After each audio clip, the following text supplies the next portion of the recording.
Now the thing is, I think since the end of the Second World War, the West has always needed an Arab bogeyman. So we've seen in the 60s it was Nasser. He was the root of all evil in the 60s. In the 70s the choice was quite wide. You know, you had Hafsa Al-Assad. You had even Saudi Arabia actually had a king with some backbone, Faisal. So the choices, you know, were numerous. Come the 80s, of course, it was Gaddafi. You know, Margaret Thatcher successfully portrayed him as the worst kind of dictator. And then obviously since the invasion of Kuwait in 1990, it was Saddam Hussein. So come the end of the 90s, the question was who would be next? And then you look at Algeria, so it had an Islamist insurgency. It has very anti-imperial tendencies. Policies have always been very sort of pro-Russia, anti-US. And of course, it has vast amounts of oil and gas. So really, Algeria kind of ticked all the boxes for being the next candidate. And round about in 1999, actually, in the same year as Hugo Chavez came to power in Venezuela, Algeria had a new president, Bouteflika.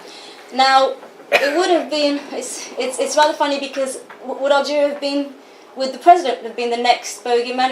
It would have been a hard sell given that he's about 5'1", sort of to portray the guy as the root of all evil, next really bad guy. But hey, hard sell. There's no such thing as a hard sell. I mean, we've managed to see that the rebels in Libya are portrayed as the democratic alternative to Gaddafi. So we know that really you can sell anything, and you could just about, you know, if the propaganda machine is well tuned, well oiled, you could just about get everyone to accept anything. You know, maybe Bouteflika lost out to Osama bin Laden in that decade. So in that respect, I think Algeria was saved, thanks to a certain extent, thanks to bin Laden. But obviously now the mood has completely changed. There's a new landscape in the region, and obviously the Arab Spring, the Arab Awakening, if you want, has kind of completely restructured and reshaped the Arab world in a very strange way, because although I completely agree, and as an Algerian, obviously I take great pride in saying that Algeria has always been a bulwark against sort of the spread of imperialism. It has always defended the Palestinian cause, opposed the NATO intervention in Libya. I would have loved to see more, actually, and I think Algeria has the capacity, or would have had the capacity, to do more. Now, if you draw the parallel with Venezuela, and especially at this time it's kind of very easy to do, you'll see it's even a more damning report on Algeria, because obviously, as I said, it could do more. The thing is, obviously, you have to put Algeria in a context today, and today it's in a very hostile neighborhood. Now you have tensions with Morocco that they've always been ongoing over Western Sahara. You had clear hostility with the new Libyan order, obviously, given that Algeria gave refuge to Gaddafi's family and opposed the NATO intervention. You have a new front to the south, which is Mali. Now there's been, for those who don't really know, there's been a strong campaign within Mali to portray Algeria as being actually responsible and being behind the Al-Qaeda, sort of the spread of Al-Qaeda. So you have hostility now in the south of Algeria. And you have Tunisia. Now, to say that Tunisia is unfriendly might be exaggerating a bit, but of course the government is an Islamist government, and therefore traditionally, because Algeria, the current government of Algeria, actually fought the Islamists throughout the 90s, so it's not a natural alliance, so it's not a natural friendship. So Algeria is really surrounded. It's in a very, very difficult situation, and therefore it's having to maneuver in an incredibly difficult spot. Where does it leave it now? That's the problem. And then you had the Al-Amenas hostage crisis, and that really brought forward what were the options for the country. So on the one hand, it really was. It couldn't not react, obviously, and they reacted well. But regardless of what the Algerian government did, it just seems to be in the wrong. So had it not acted, it would obviously have been sort of aiding Al-Qaeda. Because it acted, it didn't act in a positive way. Presumably, it also the Algerians were accused of not communicating with all the countries that were involved. I think there were about 26 nationalities. So the Algerian government was actually expected to communicate and give out their strategy to 26 countries on how to deal with the hostage crisis. But, and having said that, the hostage crisis proved to be almost a godsend, in fact, because for many it was a worrying time, because it was that element that we'd all thought, hang on, this is the start of the new front. This is how it's all started. So we had Tunisia, we had Egypt, we had Libya, we have now Syria. Well, this is how it's going to start in Algeria. It's going to start to the south. And it did come about at a time where everyone was saying it's going to be Algeria next, it's going to be Algeria next, it's going to be Algeria next. Now, the way the Algerian government, the military, has dealt with it, and in a very swift and efficient manner, I think has been incredibly positive, because also what it had, the impact it had, is that it had the whole country rally behind the government decision. And that is incredibly important, because as we have seen, and I think Libya is a case in point, is that whenever, and Iraq actually, and Syria for that matter, is that all these campaigns would not be possible without the local lackeys. Now that is it's vital to understand that. Yes, there have been talk of going into Syria for many, many years. Yes, Iraq was always a potential target for obvious reasons. Yes, Libya was a target.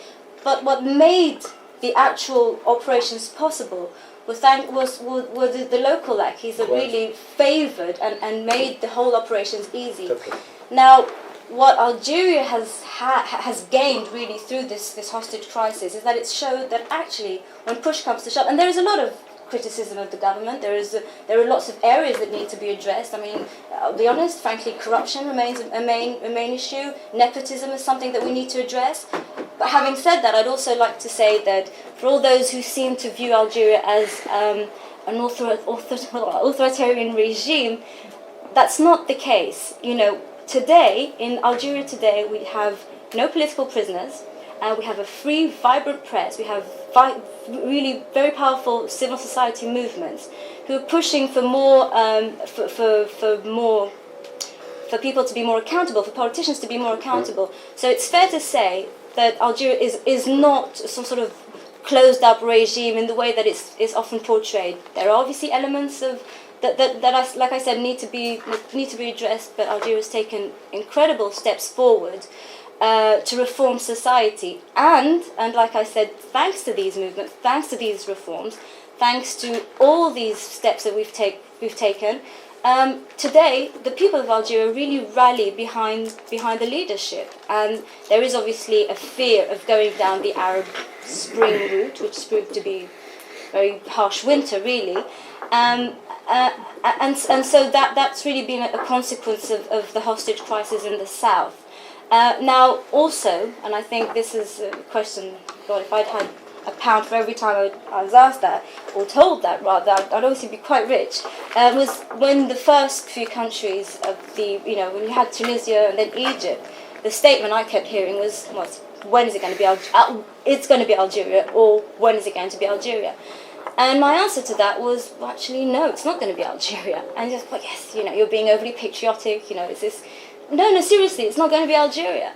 Why? Because Algeria did have street-level riots back in 1988.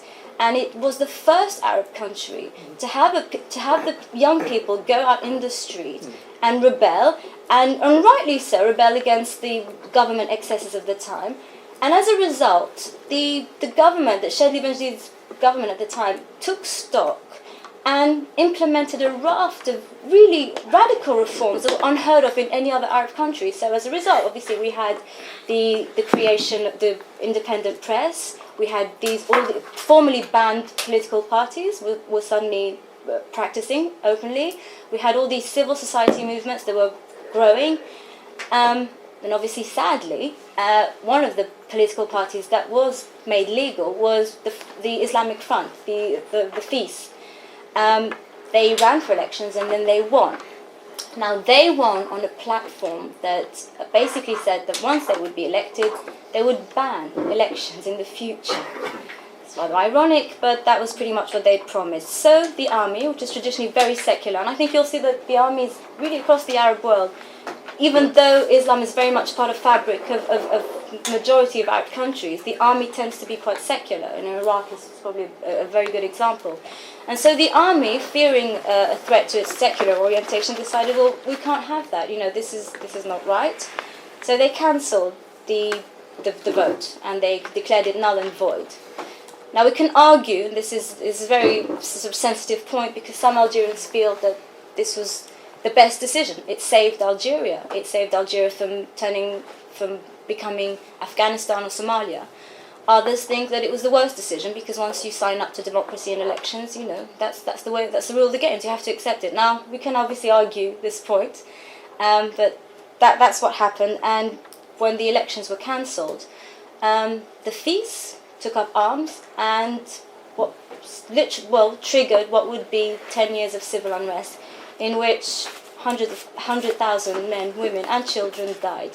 So we basically really learned the hard way how to deal with elections, how to deal with our Arab Spring, and it was a forming decade. It really did sort of shape the Algerian psyche. But having said that, it is a decade that has shaped us, that has seen the Algerian people mature, move forward, and a lot of positive things have been gained from this decade. Now, a lot of you, as I said, will either have heard that Algeria is some sort of dark regime, or B, you've actually probably never heard of it. And the reason why you've heard that it's a dark, evil regime is because there's only one strand of thinking that you're allowed to have on Algeria.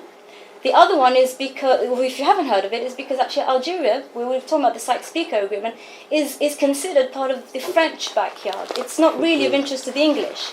So in the Anglo-Saxon media, you'll rarely hear of it. The French, however, and after Tunisia and the fall of Tunisia, the vultures were literally sort of flying very low over Algeria, saying it's going to be next, it's going to be next. Fortunately, it didn't happen. So that's one of the reasons you didn't hear, you don't really hear about Algeria. And when you do, sadly, you will probably, the people who are heard are the naysayers, the people who are like many of the intellectuals we've named, for a buck will tell you what most mainstream media want to hear. And I'll just close with one small anecdote. Last May, we had parliamentary elections, and as a result of that, we had 30% of women in parliament. It's the highest figure of women in parliament in any country, exceeding the EU and US average. So, and I thought, oh, that's a nice, interesting story. I'll write about that and sort of on the back of it talk about the fact that Algeria is the first Arab country to have also a candidate to become president. So I thought I'd write that. And I submitted that story to a few newspapers, and one, actually I'll name it, The Guardian really, the editor gave me a really surprising reply, which is, oh sorry, that's just too positive.